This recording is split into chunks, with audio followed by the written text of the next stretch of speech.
Hey everybody, welcome back to Day 3, Breakfast of Bob from Daytov Challenge Roth. My name is Bob Babbitt, brought to you by HOKA Fly Human Fly, Master Spas, deboer wetsuits, Outrigger, Kona Resort and Spa. Stay longer, save more. And of course, our Challenged Athletes Foundation. And speaking of CAF, one of the amazing athletes from the Challenged Athletes Foundation, Paralympic bronze medal from 2016, Paralympic silver medal from 2024. Big round of applause for Mohamed Lahna. Oh my God, the crowd's going nuts.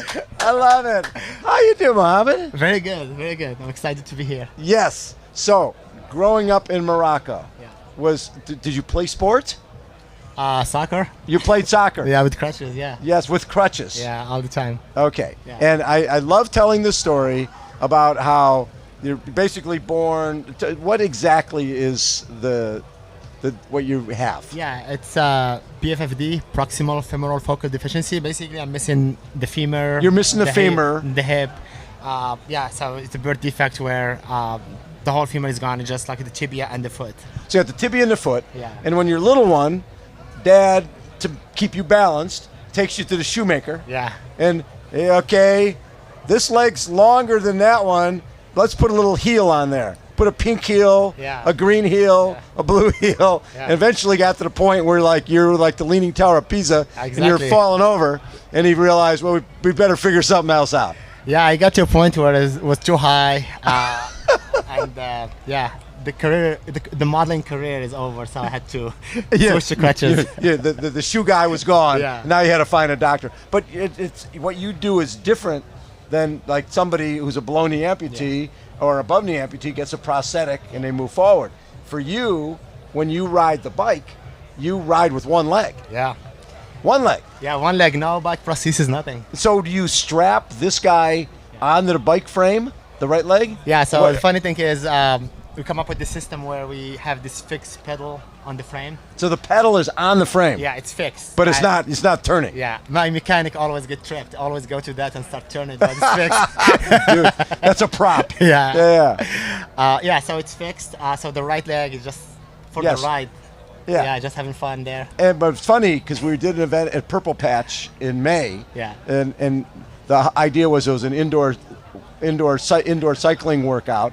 And Matt Dixon is like, okay, Mohamed, let's see how many watts you can push. Yeah. What did you push with one leg?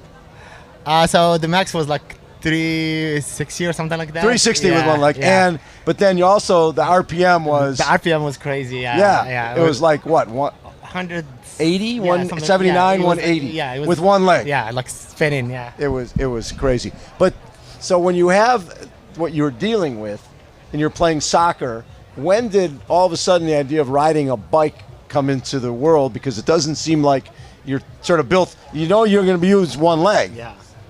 It's funny because I grew up watching kids riding their bicycle. Yes. And for me, you need two legs. Yes. I never thought of it, I can use one leg. So, I grew up watching them, and when I got my first prosthesis at the age of 24-year-old, I got my first proper prosthesis. So you were on crutches, basically. Yeah. Yeah. So when I switched from crutches to my first proper leg, and then start cycling, it was like at 24-year-old. At 24 years old. Yeah. Now, what year was that? Long time Who ago. knows? That was a while ago. When did the idea of paratriathlon come in? Yeah. So later. So right when I started cycling for the first time, I got my prosthetist was also like. A mountain biker, love cycling, so we started doing a lot of mountain biking, a lot of cycling together. And then a year later, met with this guy from France who was a below the knee amputee, and he told me about triathlon, and I got curious.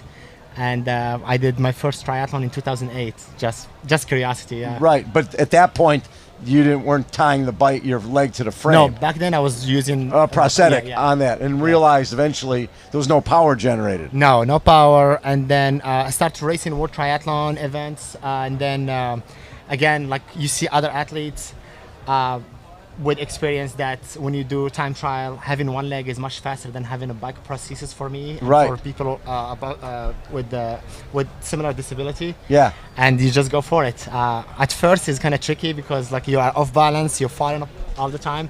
and then you get used to it and you build the strength on the other leg. One of the things Matt Dixon from Purple Patch was telling me, because you were in San Francisco, Yeah. and he's training you. He said, I loved having Mohamed at the workouts because it's hard for other people to whine when Mohamed is there. He's got one leg, and he goes, oh, I've got a cramp. I've got my leg is a little sore. They're like, dude, Mohamed's working out way harder than you are, and he's not complaining. He's smiling. So, when did you start feeling like? Because we got into the Paralympics for paratriathlon for 2016. Yes. And then I'm guessing you set your sights and said, I'm going for that. Yeah. And then you make it. It's in Rio. Yeah. A guy named Mark Barr is from America. I don't think you'd ever beaten him. No. Ever. No. Up until the day of the Paralympics. Yes. So now, for one of the few times they actually had a little surf. Yeah. When you came out of the water, you had to do a little surf. Yeah. He got spun in the surf. Yeah. Loses his liner. Mohamed gets away, comes away with the bronze medal. Yeah. Have you beaten him since? Yeah. Oh, okay. You started a pattern. Mark is a great athlete. He's a great swimmer, and it's a well-rounded triathlete. And after Rio, he just went crazy. Like he was like winning every event. And He was pissed. Yeah, he was pissed. He got fourth. Yes, yeah, fourth. And the funny thing is, so he got fourth, and he was like 6 seconds between us. I was third, and Yes. then he was like. I was watching, man. It Yeah. was like the Grim Reaper coming there for you. So he was like in crazy mode for 2 years. Unfortunately, Tokyo didn't happen, so we had to postpone the. So here you are, you're bronze medalist. Everything is wonderful. Yeah. And then you get the call from whoever. Yeah. Oh, by the way, your category's not in for 2020. 2020, so we had to postpone that. And you're looking at cycling, you're looking at all sorts of stuff. Yeah. But then when did you get the call saying, we're back in for 2024? Right after Tokyo. Right after Tokyo. Yeah. And so then you could focus on getting back to the games. Yeah, and it was hard going back from cycling to triathlon. And again, the battle between me and Mark started Yes. again. And the funny thing is, in Paris, I finished second, and he finished third, and with almost the same gap. Oh, At my Rio. God. So you got him again. Yeah, same By gap. 6 seconds. Yeah, almost. Yeah. So, But you got silver this time. yeah. So slowly, every 8 years, you go one step. Now, they already assured that your category's in for 2028? Yeah, all the categories are for 28. Okay, Yeah. and you're staying in you've got kids. Yeah. But you're staying in the sport. Yeah.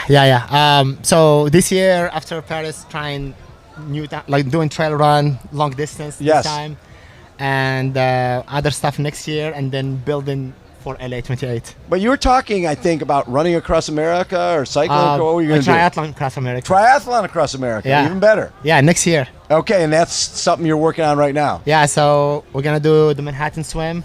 Oh. 20 Bridge, and then cycle from New York to San Francisco, Yes. and then run from San Francisco to LA. That's perfect. I Yeah, like yeah. that. That's gonna be a lot. Now, your career is an endurance guy. Yeah. We're talking marathon to Saab, right? Was Yeah. it a couple 100 miles across the Sahara Desert? Yeah. You like crazy. Lowest to highest. Yeah. You guys. It was you. It was Andrei Kailik, who's a double above knee amputee. Yeah. Or no, one above, one below, but does a hand cycle. Yeah. He's in a hand cycle, and it's the only, I think, only hand cyclist to finish Race Across America. Exactly. right? And then Lucas. Lucas, Yeah, on and a- he's got like a brachiopplexy, right? So the three of you guys went lowest to highest in South America. South America, yeah, from Patagonia all the way to the top of Aconcagua. You guys are crazy people. Yeah, like 2 months. Yeah. We cycled all the way to the base camp for Aconcagua, Yes. and then we went up summit like in 3 weeks. Yeah. That is wild. Now, have you been to this race before, No, Challenge this Roth? is the first time. And you've been on the bike course. Not yet. I just got here yesterday. Okay. Yeah. So my last long distance was in 2017 in Norway. And No, but Norseman. Norseman, again. And the since fact then, that I you didn't do any long distance. So this is the first time I feel like a newbie again. Like I don't know anything. So much changed since Yes, 2002. the sport has changed a ton. Yeah. Yeah. And Norseman, for people who don't know, I mean, you're jumping in. How cold's that water? It was cold. I don't remember exactly, but But you're in the dark. Yeah, in You're the not dark. supposed to go in the water in the dark. Yeah. I think somebody taught me that years ago. jumping off the ferry, and they have this massive a fire at the shore, and this is That's your your sight on a fire. Yeah. You sight It's on a Viking fire. style. Famous way. And then bike ride is brutal. Yes. And it's cold, right? Yes. And then Going you. up and down Yeah. the mountains and How much cycling is it? it's a full distance. Oh, so it's but it's way. It's a lot of climbing. altitude. Yeah, a lot of climbing. And yeah. same on the run. Yeah, run is this is where it gets tricky. Like I think we are 300 people at the start, and Yeah. then only the first 150 people finish at the top. Right. Yeah, so I was happy to be part of those special people. And then you also Xterra. You've done Xterra Yeah, racing. Yeah. So there's no excuse for people not doing really cool events because I just love triathlon. All triathlon. Doesn't matter what Yeah. it is. Yeah.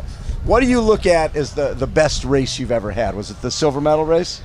I think Kona is the best one. Yes. Kona is my favorite one. Which It's 2014. How fast did you go?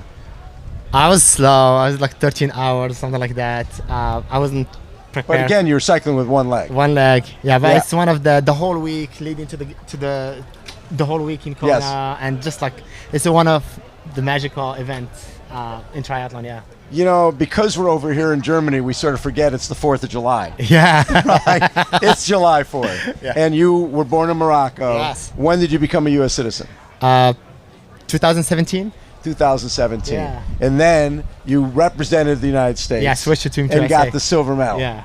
That had, and seeing the flag up behind you, Yeah. that had to be pretty cool. It's very special. Yeah. I mean, you're sort of the American dream, coming over from a guy with different color heels in his shoes to being a Paralympic silver medalist as an American. Yeah. You probably more than most appreciate the 4th of July. Yeah, I mean, it's a wild journey that triathlon changed my life. I started just when I did my first ride in the Atlas Mountain, and then the curiosity to try it one time. Yes. And I quit my job, moved to France, then to the US, and built a career. I mean, that's scary. Yeah. What was your job?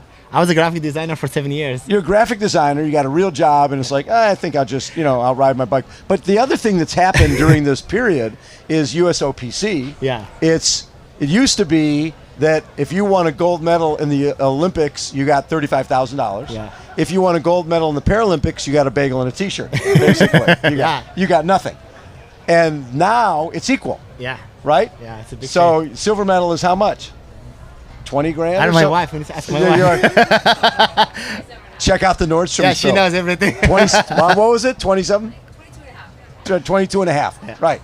So there's a reason to stay in the sport. Plus, then you get health insurance. You're Exactly, part of the team. Yeah. You're right. You get you get stipends and Yeah. travel, etc. Yeah, staying in the So team. you can make a living as a professional athlete. Yeah. And stay in it, obviously, through 2028 Yeah. at least. Yeah, it's at my age, it's very hard to stay like on top level. Right. The new guys are very fast and young, and they hurt us.